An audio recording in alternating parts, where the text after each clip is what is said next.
जीगा। लोकतंत्र की आधारशिला न्यायपालिका और लोक प्रतिनिधियों, मुख्यमंत्रियों के इस सम्मेलन, इस संगम में आप सभी विद्वत जनों का हृदय से अभिनंदन करते हैं। न्यायिक प्रक्रिया नागरिकों के अनुकूल हो,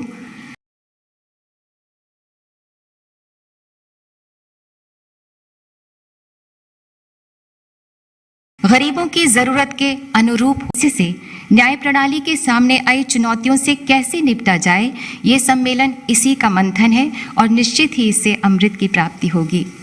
ये सम्मेलन लोकतंत्र के सच्चे मूल्यों को मजबूत तो करेगा ही, भारत देश के होलिस्टिक विकास का मार्ग भी प्रशस्त करने में मील का पत्थर साबित होगा। अब हमारा निवेदन है माननीय केंद्रीय विधि एवं न्याय मंत्री श्री किरेन रिजिजू जी से कि कृपया स्वागत संबोधन दें।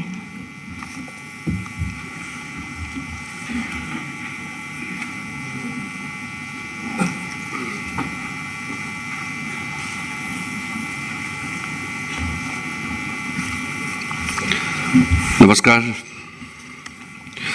Honorable Prime Minister of India, Shri Narendramodi ji, Honorable Chief Justice of India, Shri N.V. Ramana ji, Honorable Chief Ministers of States, Honorable Judges of the Supreme Court of India, Lieutenant Governors of Union Territories, Honorable Chief Justices of High Courts, former Chief Justice of India, learned Attorney General, learned SG, other senior law officers, my colleagues from Department of Justice, senior officers, friends from media, ladies and gentlemen.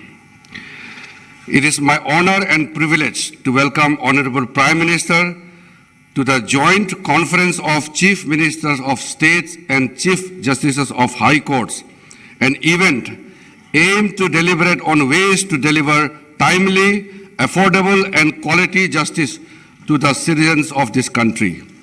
We are grateful to you, sir, for sparing your valuable time for this event, and we look forward to your valuable guidance. I extend a hearty welcome to Honorable Chief Justice of India to this confluence of heads of executive and judiciary. With great pleasure, I extend a warm welcome to Honorable Chief Ministers of States, Honorable Judges of Supreme Court, Lieutenant Governors of UTs, Chief Justices of High Courts and other dignitaries. This august gathering here today is reflective of our collective commitment towards the guiding principles of this government, Sabka Saath, Sabka Vikas, Sabka Vishwas, Sabka Prayas. I am particularly energized by the presence of the Chief Ministers of the states and Chief Justices of High Courts in this conference. Your participation together can give shape and operate the idea of good governance and administration of justice.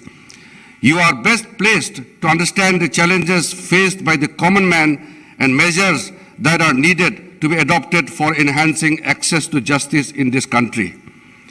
This is a unique opportunity for an honest and constructive dialogue between the government and judiciary on finding concrete solutions for efficient delivery of justice. A lot was achieved in the last joint conference held in April 2016. I'm happy and encouraged to note that a lot of ground has since been covered over the last 6 years. This is all due to some praiseworthy collaboration between the executive and judiciary at both central and state levels. I'm happy to state that the centrally sponsored schemes for development of infrastructure facilities for judiciary has been extended till 2025-26 with the budgetary outlay of 9,000 crore, including the central share of 5,307 crore. The COVID pandemic has hard hit our judiciary delivery mechanism. Embarking on the Digital India vision of Honorable Prime Minister, the e-court integrated mission mode project was launched with an objective of improving access to justice using technology. Under the project, 18,735 courts across the country have been computerized. Our courts have risen to the occasion and made use of innovative information and communication technology means to keep justice system accessible to common man through e-filing of cases and hearing through video conferencing. Supreme Court has emerged as a global leader with more than 2.8 lakh virtual hearing. The High Courts and District Courts together have conducted nearly 1.84 crore virtual hearings. Another significant contribution under the e-court project is National Judicial Data Grid, through which lawyers and litigants can access case status information of over 20.23 crore cases and 17.22 crore orders and judgments pertaining to these courts. The data is uploaded on real-time basis by the connected courts. Yet another landmark achievement of e-courts project in the country is the setting up of virtual courts. There are 17 virtual courts functioning in 13 states and UTs, which primarily deal with petty traffic offenses. These courts have covered nearly 1.39 crore cases and realized 236.88 crore online fines. Besides being environmentally friendly, as cases are adjudicated in a paperless manner, it has led to saving of judicial manpower and added to the convenience of the citizens. An array of legislative and policy reforms have been launched to strengthen the enforcing contracts regime under the ease of doing business initiative of the government. For speedy resolution of commercial cases, the Commercial Courts Act 2015 was passed and again amended in 2018, which led to the establishment of dedicated commercial courts for the first time in Delhi, Mumbai, Kolkata, and Bengaluru, with dedicated infrastructure and exclusive judicial officers and staff. This has led to the focused attention on commercial disputes resolution and their speedy disposal. As part of the agenda of this meeting, it is proposed that in case more than 500 commercial disputes are pending, state governments may consider establishing one more dedicated commercial court for the same. In cases where the pendency is less than 500 commercial disputes, establishment of designated commercial courts may be considered to aid efficient and timely disposal of commercial cases. Emphasis has been made to promote alternative dispute resolution mechanism. The Mediation Bill 2021 is introduced in the Parliament, which is in furtherance of the endeavor of the government to provide parties to a dispute an efficacious remedy avoiding recourse to litigation. I take this opportunity to laud the efforts of NALSA in taking steps to introduce online filing of pre-institution mediation and organizing e-lok adalats, especially during pandemic. I particularly laud all the panel lawyers, paralegal volunteers under SLS, DLSS, and Taluka level state authorities for their outstanding contribution in spreading legal awareness and providing legal aid to citizens in remote corners of the country. I am very happy to inform that Department of Justice is entering into an agreement with NALSA with an aim to create a synergy between schemes, especially Telelaw and Nyay Bandhu. This agreement will facilitate expansion of telelaw services through trained lawyers in every district of the country. I request all the states and union territories to extend their wholehearted support in reaching the unreached. I would like to remind that in order to ensure free and fair delivery of justice, it is extremely important that court complexes work in a safe and sound environment. I request the state government to ensure adequate security to the judges and court complexes. I also urge all other officials of the courts, including the bar associations, to create a conducive and enabling environment in maintaining the decorum of the court and court complexes. I am confident that under the able guidance of Honorable Prime Minister and Honorable Chief Justice of India, we will be able to uphold constitutional principles of justice, equality and fairness entrusted to us. I have been personally influenced deeply by the philosophy of integral humanism and the concept of Antyodaya, propounded by Pandit Dindayal Upadhyay, which means rise of the last person, which is also means justice to the last man standing. This brings me to the end of my welcome address, with strongly endorsing the view of the first Law Minister of India, Dr. B.R. Ambedkar, who said, justice is another name of liberty, equality and fraternity. Thank you very much. Jai Hind.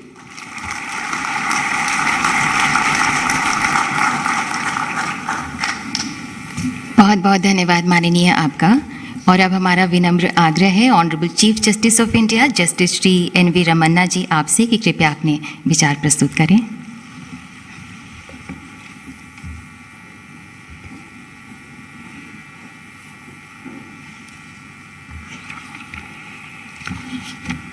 Honorable Prime Minister of India, Sri Narendramodi ji, Honorable Union Minister for Law and Justice, Sri Kiran Rijiju ji, Brother Justice U.V. Lalit, Sri S.P. Singh Baghela, Minister for State for Law and Justice, Chief Ministers and Ministers from different states, Brother and Sister Judges of the Supreme Court, Sri K.K. Venugopal, Learned Attorney General, Chief Justice of different High Courts, Lieutenant Governors, Judges of High Courts, Chairpersons of the Tribunals, Learned Solicitor General, Additional Solicitor General, Law Officers, Judicial Officers, Media Persons, other distinguished guests, ladies and gentlemen, Namaskar.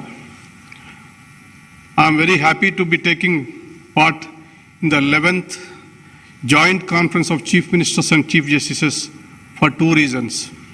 Firstly, because we are meeting after 6 long years.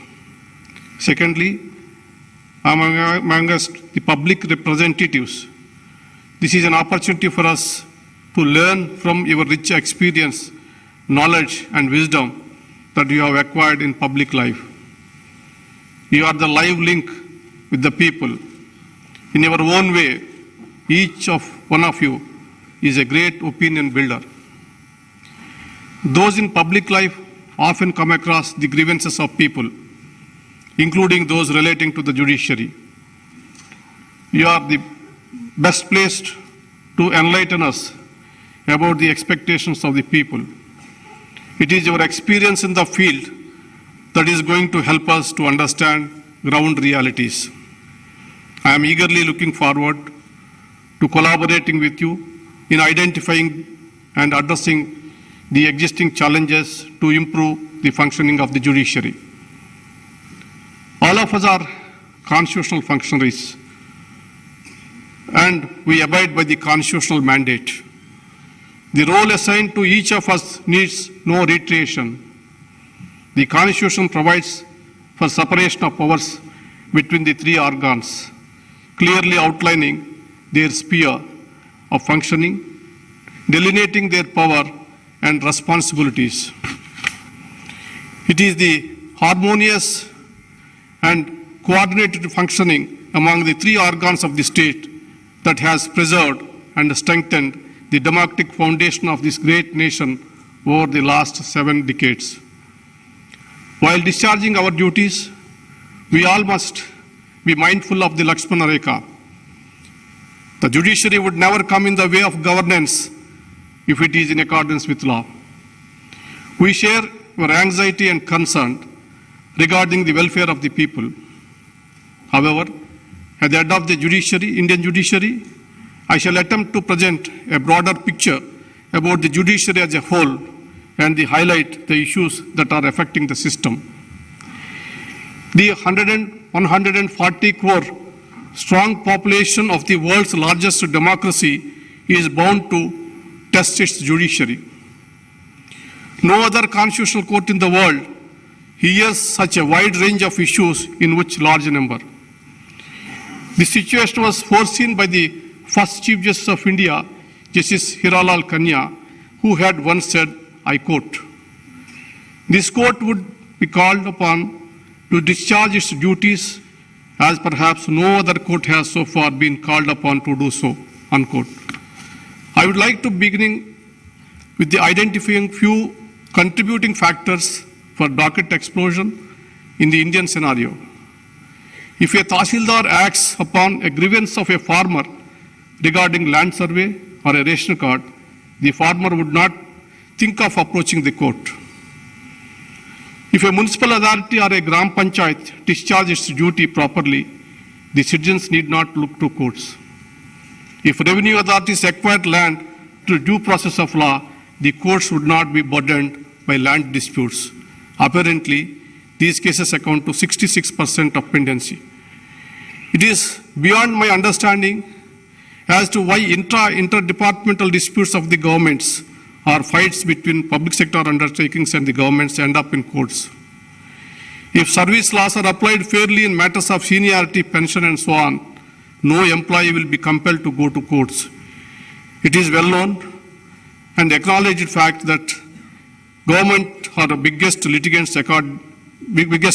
According to the statistics, it is nearly 50% of the cases. If police investigates properly, fairly, if illegal arrests and custodial torture comes to an end, then no victim will have to approach the courts. Abiding by law and constitution is the key to good governance. However, this is often ignored. The opinions of law departments are not sought in the rush to implement executive decisions. Lack of people, special public prosecutors and standing counsels and the government leaders in courts is one of the major concerns which needs urgent remedy. The decisions of the court are not implemented by governments for years together. The resultant contempt petitions are a new category of burden on the courts, which is a direct result of defiance by governments.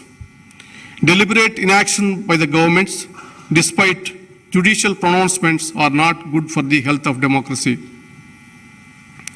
The judiciary is also confronted with the issues of the executive, willingly transferring the burden of decision making to it. Although policy making is not our domain, but if a citizen comes to the court with a prayer to address his grievance, the courts cannot say no. At times, ambiguities in legislation also add to existing legal issues. If the legislature passes a law with clarity of thought, foresight, and with people's welfare in mind, the scope of litigation gets minimized. The legislature is expected to solicit the views of the public and debate the bills clause by clause, threadbare, before enacting a law. When I expressed concern about the passing of laws without much legislative scrutiny on the 15th August last year, I was misunderstood by some quarters. Let there be no doubt, I have the highest regard for the legislature and the elected representatives.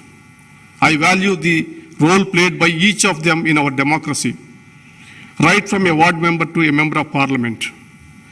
I was merely pointing towards certain deficiencies.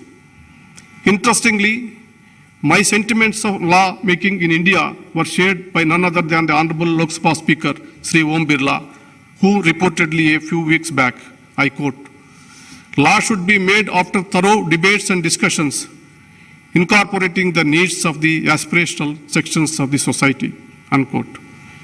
Based on these principles, one can safely summarize that often litigation is triggered because of two major reasons. One is non-performance by various wings of the executive. Second is the legislature not realizing its full potential. I am sure you will all agree with me that these are avoidable burdens on judicial system. On various occasions, I have elaborated on the complexities involved in these issues. I am aware that there are certain concerns with the judicial system also. With regarding to timely delivery of justice and pendency. Pendency is often blamed on the judiciary due to paucity of time. I cannot explain the same in detail now. But a keen look at the websites of the courts will give you an idea about the huge workload on judges. The number of cases filed and disposed on each day is unimaginable. The rising number of frivolous litigations in an area of concern. For example, the well-meaning concept of public interest litigation is at times turning into personal interest litigation. No doubt, PIL has served a lot of public interest. However, it is sometimes being misused to stall projects or pressurize public authorities. These days, PIL has become a tool for those who want to settle scores or corporate rivalry. Realizing the potential for misuse, courts are now highly conscious in the entertaining of the same. This conference is an occasion for us to introspect and contemplate solutions. I have been a strong proponent of Indianization of the justice delivery system. By Indianization, I mean increasing accessibility by molding the system to suit the needs and sensibilities of the Indian population. It is a multi-dimensional concept. It calls for inclusivity, providing access to justice, removal of language barriers, reforms in practice and procedure, development of infrastructure, filling up of vacancies, augmenting the strength of the judiciary, and so on. I am of the firm belief that judicial infrastructure, both in terms of personal and physical infrastructure, needs urgent attention. With the expanding economy and growth in population, the caseload is rising alarmingly. There is severe gap between the existing infrastructure and the projected justice needs of the people. The environment of some courts, in some district courts, is such even lady advocates feel apprehensive about entering courtrooms, let alone female clients. Courts, being temples of justice, should be welcoming and carry the requisite dignity and aura. To standardize and improve judicial infrastructure, I have been focusing on the creation of special purpose vehicles, namely National Judicial Infrastructure Authority and the State Judicial Infrastructure Authorities in the lines of NALSA and SALSA. Let me make it very clear, this is not about funds. I must acknowledge that the Union government has been making reasonably budgetary allocations through its centrally sponsored schemes for this purpose. The data since the inception of the scheme since 1993 to 94 suggests that allocated funds remain underutilized due to procedural difficulties. The time has come to move on from the present ad hoc committees to more streamlined, accountable, and organized structure. I want to dispel apprehensions emerging from certain sections on this proposal. The proposed authorities are not aimed at usurping the powers of any government. The proposed authorities will have representation from all the stakeholders. It must, however, be acknowledged that it is the judiciary which understands best its own needs and requirements. Hence, the present proposal aims to bring infrastructure development under the supervision of special purpose vehicles to be headed by the respective Chief Justices and involve the representatives of central and state governments. Another important factor in promoting access to justice is filling up of the vacancies, increasing and sanction strength of judges. Yesterday, at the Supreme Court Bar Association event, the learned Attorney General Sri K.K. Venugopal also highlighted the issue of vacancies and pendency, expressing concern about the large number of vacancies at different levels in the judiciary. He said, I quote, "How do you expect that we would be able to even make a dent in the pendency of cases?" Unquote. As on today, out of 1,104 sanctioned posts of High Court judges, there are 388 vacancies. From day one, it has been my endeavor to fill up judicial vacancies. We have made 180 recommendations for appointing in various courts during the last 1 year. Out of this, 126 appointments has been made. I thank the Government of India for clearing the names. However, 50 proposals are still waiting for approval. The High Courts have sent 100 names, which is yet to reach us. The data reveals the earnest efforts being made by the judiciary to fill the vacancies. I would like to urge the Honorable Chief Ministers to extend wholehearted cooperation to the Chief Justices in their endeavor to strengthen the district judiciary. When we last met in 2016, the sanction strength of judicial officers in the country was 20,811. Now it is 24,112, which is an increase of 16% in 6 years. On the other hand, in the corresponding period, pendency in district courts have gone up 2 crores 65 lakhs to 4 crores 11 lakhs, which is an increase 54.64%. This data shows how inadequate the increase in the sanction strength is. Unless the foundation is strong, the structure cannot be sustained. Please be generous in creating more posts and filling the vacancies so that our judge population ratio is comparable to advanced democracies. As for sanction strength, we have just around 20 judges for 10 lakh population, which is alarming. Another important aspect of Indianization is inclusivity. The judiciary as well as Every other institution of our democracy must mirror the social and geographical diversity of the country. I am receiving many representations for introducing local languages in the proceedings before the High Court. I think the time has come now to revisit the demand and take to its logical conclusion. The practice of law before constitutional court should be based on one's intelligence and understanding of law and not mere proficiency in language. The concept of access to justice in India is much broader than simply providing lawyers for representation before courts. I am proud to state that India has one of the best free legal aid services in the entire world. Under the able leadership of Brothers Justice Lalit, legal services authorities are doing tremendous job. I thank the Government of India and other state governments providing active support in this area. Brother Justice Kanvilkar is contributing immensely, strengthening the Supreme Court legal service by deploying modern technology. Brother Justice Chandrachud is adding huge value to the e-courts project. His efforts will ultimately lead to much needed modernization of the Indian judiciary.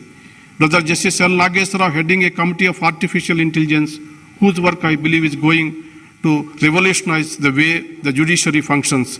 I thank each one of them. Honorable Chief Ministers and Chief Justices, all that I can say is that it is the active collaboration based on our collective wisdom that can take us forward. Please remember, it is only the judicial process that is adversarial, not the judges or their judgments. We are merely discharging our constitutionally assigned role. Judgments are meant for delivering justice and should be seen as such. Let us work together for fulfilling the constitutional mandate. As Aristotle once said, law should govern and those in power should be servants of the law. I am sure the thoughts and concerns that you are going to share in this conference today will be placed before the Government of India. I am confident that the points which are actionable at the level of Government of India will receive deserving attention. I take this opportunity to thank the Honorable President of India, Sri Ramnath Kovindji, who always been a pillar of support for us. Being an accomplished lawyer himself, he has a practical understanding of the Indian legal system and has always been extremely supportive for all our endeavors. It was at his behest that the project of translating Supreme Court judgments to Indian languages was initiated. He graciously took out time to interact with us yesterday night over a dinner. We are grateful for the same. I am very happy that the Honorable Prime Minister Modi ji has taken out time for his busy schedule to share his thoughts on this occasion. He had readily agreed to lend his support to the legal awareness mission in the interest of increasing accessibility. I thank him for his continued support to the judiciary. My dear friend, Mr. Rijuji deserves special thanks, promptly responding to my suggestion to bring together the Chief Ministers and the Chief Justice for this event. I am very happy to work with him, such a young and energetic law minister who is keen on improving the legal system in India. I would like to thank my brother and sister judges of the Supreme Court who have given their full support to this event. I would like to specially thank Justice Lalit, Justice Kanvilkar, who spared no efforts to make this event a grand success. My best wishes to all the Chief Ministers, Lieutenant Governors, and the Chief Justices who have gathered here. I thank them for traveling to the national capital despite the short notice and their busy schedules. Your continued support is highly appreciated. I would like to thank the Secretary General, the Registrars of the Supreme Court and other staff, Secretary of Ministry of Law and Justice, and other officials of the Ministry who work day and night to ensure the success of this event. I am sure all your efforts will bear fruit, and I wish the conference a great success. I will be failing my duty if I do not recall the invaluable services rendered by all in the most trying times of the pandemic to keep the flag of the judiciary flying high. I offer my sincere condolences to the families of those who left us during this period. Before I end, I would like to quote a few words of Mahatma Gandhi ji. I quote, "Man becomes great exactly in the degree in which he works for the welfare of his fellow men," unquote. It is in this spirit that we must strive to achieve the highest degree of greatness for our institutions. This is the befitting tribute that we can pay to our freedom fighters in these 75 years of the independence. Thank you very much for giving this opportunity.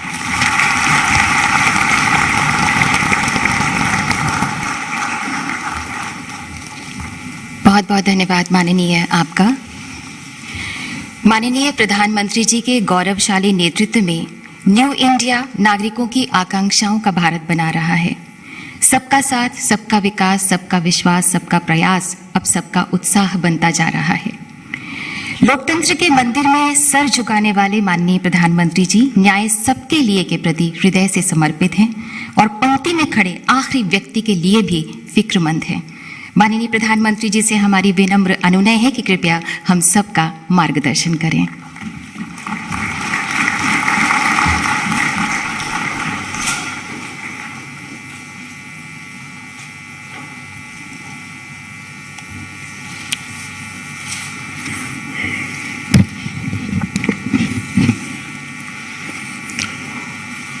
Honorable Chief Justice of India, Sri N.V. Ramana ji, justice Shri U Lalit ji, देश के कानून मंत्री श्री किरण रिजिजू जी, राज्य मंत्री professor S.P. Singh Baghel ji, राज्यों के सभी आदरणीय मुख्यमंत्रीगण, lieutenant governors of UTs, honourable जजेस of the supreme court of India, chief justice of high courts, distinguished guests, उपस्थित अन्य सभी महानुभाव, देवी और सज्जनों,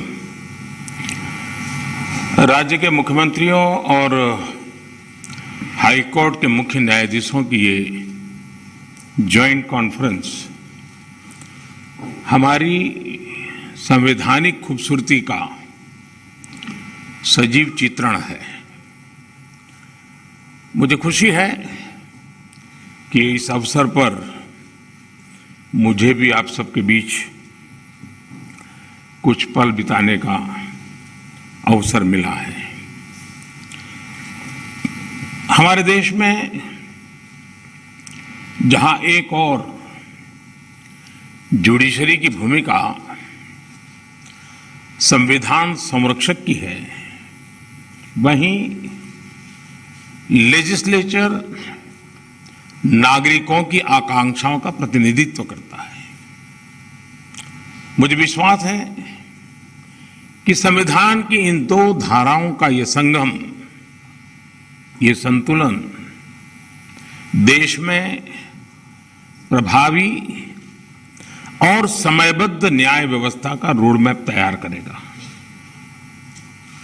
मैं आप सभी को इस आयोजन के लिए हृदय से शुभकामनाएं देता हूं।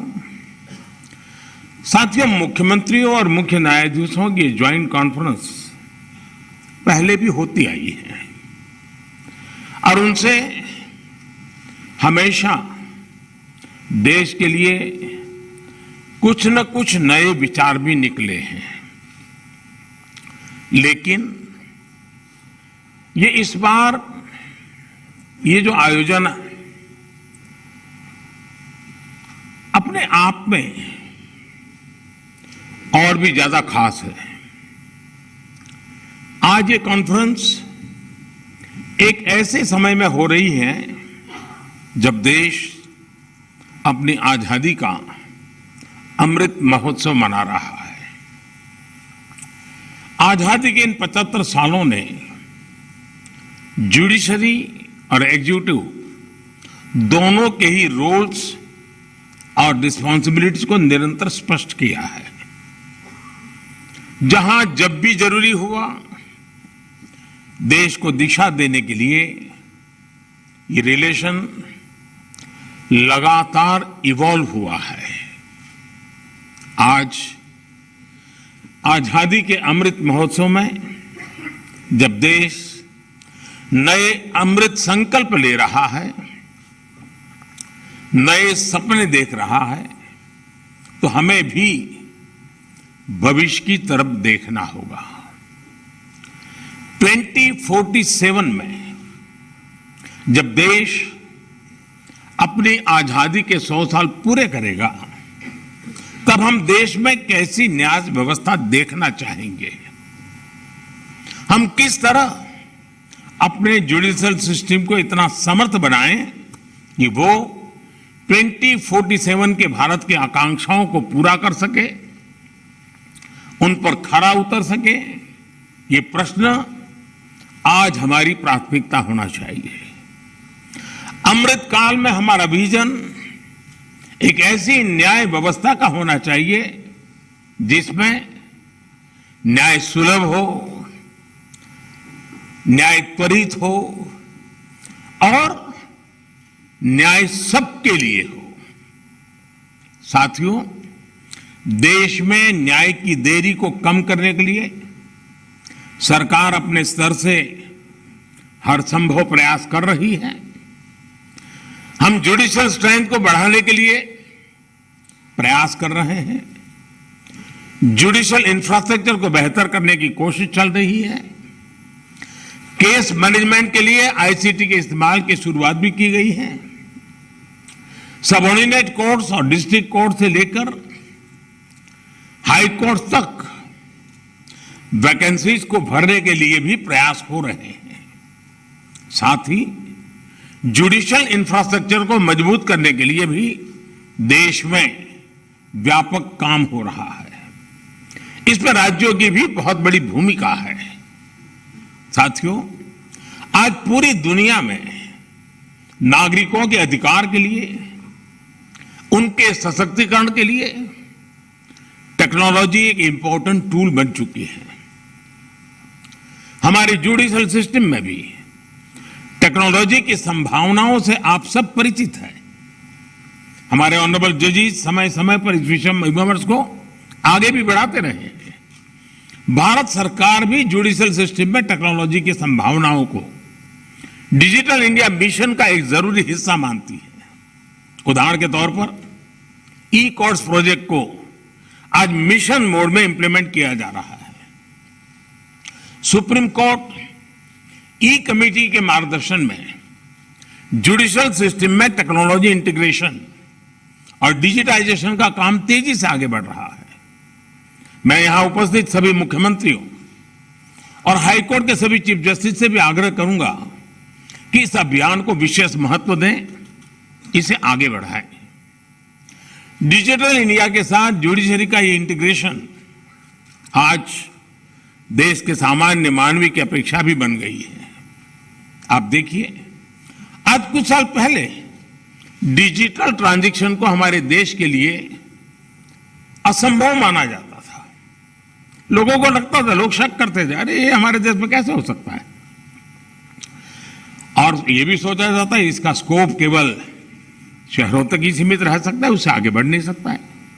लेकिन आज छोटे कस्बों और यहां तक गांवों में भी डिजिटल ट्रांजैक्शन आम बात होने लगी है।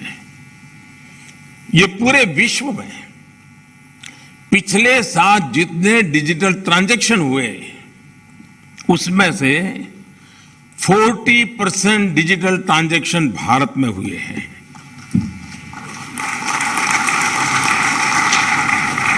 सरकार से जुड़ी वो सेवाएं जिनके लिए पहले नागरिकों को महीनों ऑफिस के चक्कर काटने पड़ते थे, वो अब मोबाइल पर अवेलेबल हो रही है।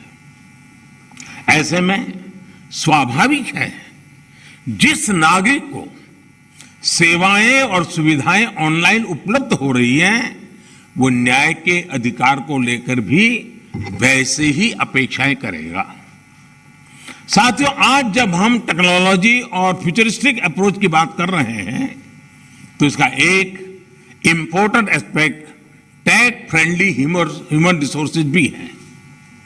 टेक्नोलॉजी आज युवाओं के जीवन का स्वाभाविक हिस्सा है।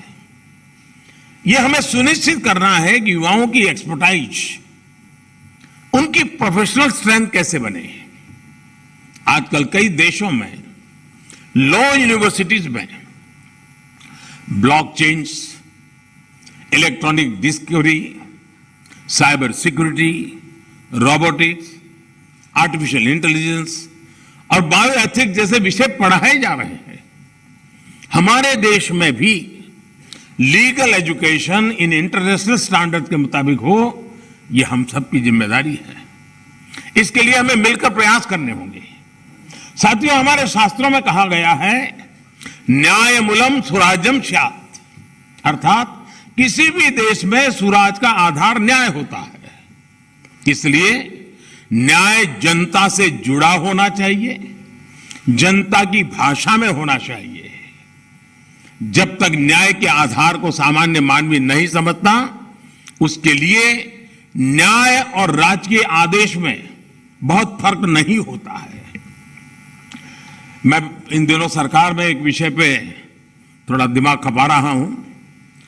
दुनिया के कई देश ऐसे हैं कि जहां कानून बनाते हैं तो एक तो लीगल टर्मिनोलॉजी में कानून होता है, लेकिन उसके साथ एक और कानून का रूप भी रखा जाता है जो लोक भाषा में होता है, सामान्य मानवी की भाषा में होता है, और दोनों मान्य होते हैं। और उसके कारण सामान्य मानवी को कानूनी चीजों को समझने में न्याय के दरवाजे खटखटाने की जरूरत नहीं पड़ती है। हम कोशिश कर रहे हैं कि आने वाले दिनों में हमारे देश में भी कानून एक पूरी तरह लीगल टर्मिनोलॉजी हो, लेकिन साथ साथ वही बात सामान्य व्यक्ति की समझ में आए उस भाषा में, और वो भी दोनों एक साथ असेंबली में या पार्लियामेंट में पारित हो, ताकि आगे चल करके सामान्य मानवी उसके आधार पर अपनी बात रख सकता है। दुनिया के कई देशों में ये परंपरा है। अभी मैंने एक टोली बनाई है, वो उसका अध्ययन कर रही है। साथियों, हमारे देश में आज भी हाई कोर्ट्स और सुप्रीम कोर्ट की सारी कार्यवाही इंग्लिश में होती है, और मुझे अच्छा लगा सीजेआई ने स्वयं ने इस विषय को स्पर्श किया। तो कल अखबारों को पॉजिटिव खबर का अवसर तो मिलेगा अगर उठा ले तो।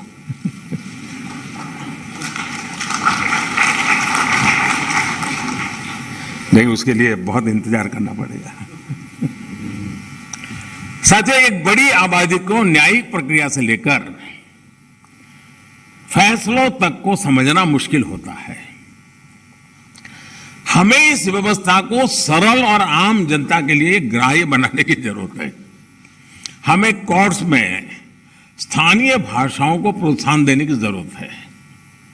इससे देश के सामान्य नागरिकों का न्याय प्रणाली में भरोसा बढ़ेगा, वो उससे जुड़ा हुआ महसूस करेगा। अब इन समय हम एक कोशिश कर रहे हैं कि टेक्निकल एजुकेशन और मेडिकल एजुकेशन मातृभाषा में क्यों नहीं होना चाहिए। हमारे बच्चे जो बाहर जाते हैं दुनिया की वो भाषा कोशिश करते हैं पढ़ करके फिर मेडिकल कॉलेज की, तो हम हमारे देश में कर सकते हैं। और मुझे खुशी है कई राज्यों ने मातृभाषा में टेक्निकल एजुकेशन, मेडिकल एजुकेशन के लिए कुछ इनिशिएटिव लिए हैं।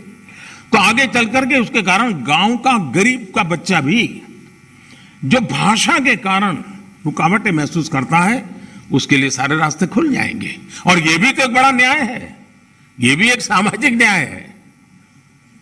सामाजिक न्याय के लिए न्यायपालिका के तराजू तक जाने की जरूरत नहीं होती है। सामाजिक न्याय के लिए कभी भाषा भी बहुत बड़ा कारण बन सकती है। साथियों, एक गंभीर विषय सामान्य आदमी के लिए कानून की पेचीदगियां भी है।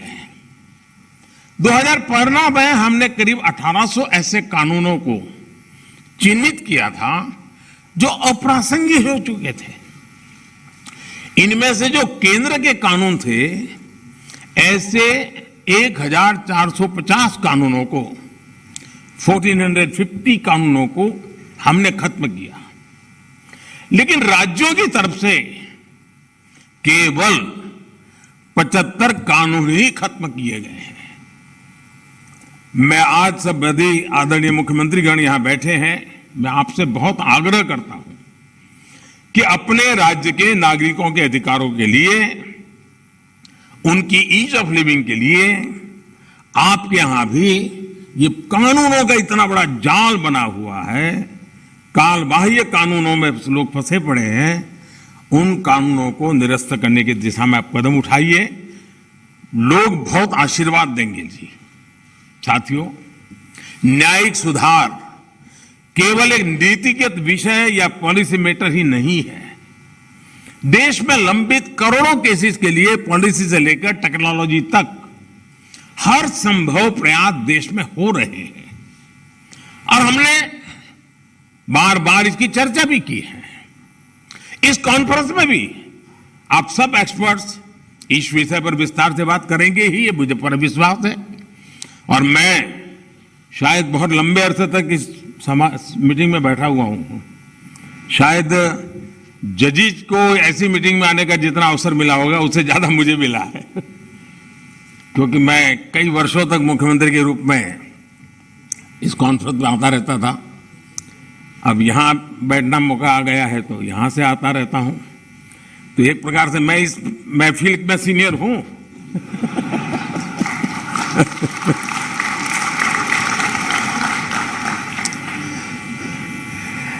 साथियों, इस विषय में जब मैं बात कर रहा था तो मैं मानता हूं कि इन सारे कामों में मानवीय संवेदनाएं जुड़ी हुई है। मानवीय संवेदनाओं को भी हमें केंद्र में रखना ही होगा। आज देश में करीब 3.5 लाख प्रिजनर्स ऐसे हैं जो अंडर ट्रायल है और जेल में है। इनमें से अधिकांश लोग गरीब या सामान्य परिवारों से हैं। हर जिले में डिस्ट्रिक्ट जज की अध्यक्षता में एक कमेटी होती है ताकि इन केसेस की समीक्षा हो सके, जहां संभव हो बेल पर उन्हें रिहा किया जा सके। मैं सभी मुख्यमंत्रियों और हाई कोर्ट के जजेस से अपील करूंगा कि मानवीय संवेदनाओं, उन संवेदनाओं और कानून के आधार पर इन मामलों को भी अगर संभव हो तो प्राथमिकता दी जाए। इसी तरह न्यायालयों में और खासकर स्थानीय स्तर पर लंबित मामलों के समाधान के लिए मध्यस्थता, मीडिएशन भी एक महत्वपूर्ण जरिया है। हमारे समाज में तो मध्यस्थता के जरिए विवादों के समाधान की हजारों साल पुरानी परंपरा है। आपसी सहमति और परस्पर भागीदारी, ये न्याय की अपनी एक अलग मानवीय अवधारणा है। अगर हम देखें तो हमारे समाज का वो स्वभाव कहीं ना कहीं अभी भी बना हुआ है। हमने हमारी उन परंपराओं को खोया नहीं है। हमें इस लोकतांत्रिक व्यवस्था को मजबूत बनाने की जरूरत है। और जैसे चीफ साहब ने ललित जी की तारीफ की, मैं भी करना चाहूंगा। उन्होंने पूरे देश में भ्रमण किया, हर राज्य में गए इस काम के लिए, और सबसे बड़ी बात है कोरोना काल में गए। साथियों, मामलों का कम समय में समाधान भी होता है, न्यायालयों का बोझ भी कम होता है और सोशल फैब्रिक भी सुरक्षित रहता है। हमने इसी सोच के साथ संसद में मीडिएशन बिल को भी एक अम्ब्रेला लेजिस्लेशन के रूप में भी पेश किया है। अपनी रीच लीगल एक्सपर्टाइज के साथ हम मीडिएशन से सॉल्यूशन की विधा में ग्लोबल लीडर बन सकते हैं। हम पूरी दुनिया के सामने एक मॉडल पेश कर सकते हैं। मुझे पूरा भरोसा है कि प्राचीन मानवीय मूल्यों और आधुनिक अप्रोच के साथ इस कॉन्फ्रेंस में ऐसे सभी विषयों पर आप सब विद्वज्जन विस्तार से चर्चा करके, मंथन करके उस अमृत को लाओगे जो शायद आने वाली पीढ़ियों तक काम आएगा। इस कॉन्फ्रेंस में जो नए आइडियाज निकलेंगे, जो नए निष्कर्ष निकलेंगे, वो नए भारत की आकांक्षाओं को पूरा करने का माध्यम बनेंगे। इसी विश्वास के साथ मैं फिर एक बार आप सबके मार्गदर्शन के लिए मैं आपका आभारी हूं, और मैं सरकार की तरफ से ये विश्वास दिलाता हूं कि देश के न्याय व्यवस्था के लिए सरकारों ने जो करना होगा, चाहे राज्य सरकार हो, केंद्र सरकार हो, वो भरसक प्रयास करेगी ताकि हम सब मिलकर के देश के कोटि कोटि नागरिकों की आशा अपेक्षाओं को पूर्ण कर सके और 2047 में देश जब आज़ादी के 100 साल मनाए तब हम न्याय के क्षेत्र में भी और अधिक गौरव के साथ, और अधिक सम्मान के साथ, और अधिक संतोष के साथ आगे बढ़े। यही मेरी बहुत बहुत शुभकामना है। बहुत बहुत धन्यवाद।